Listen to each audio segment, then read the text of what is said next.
this might be an interesting, different thing we haven't said, which is I actually do believe that the power goes back to VCs who build and tinker and away from finance people. Because I think VC, I like that. I think what's happened, VC basically became mini investment banking, right, over the last bunch of years.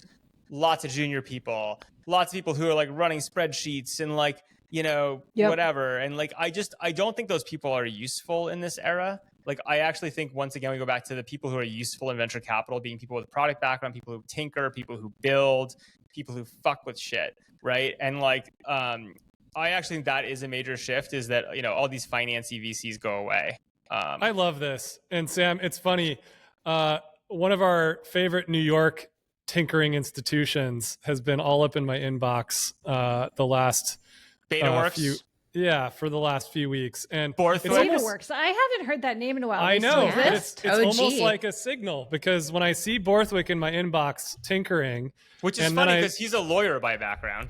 Yeah, but he's also a great tinkerer. Was it Bitly? What am I thinking? Bitly, Jiffy, many things. Jess, that's where I, believe it or not, my good friend Andrew Cortina, founder of Venmo, that's where I met him.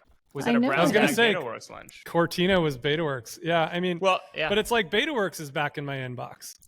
And so to me, that's a signal that the tinkerers are back tinkering and they're making progress.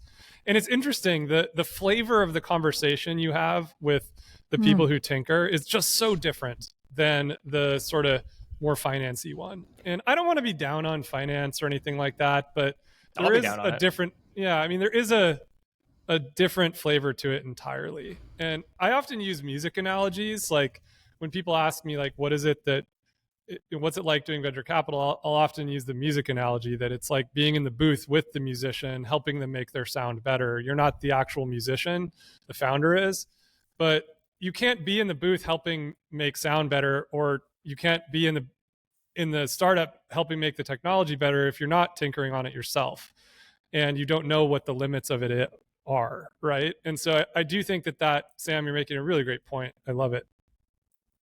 Rex Woodbury actually wrote about this on his Substack recently,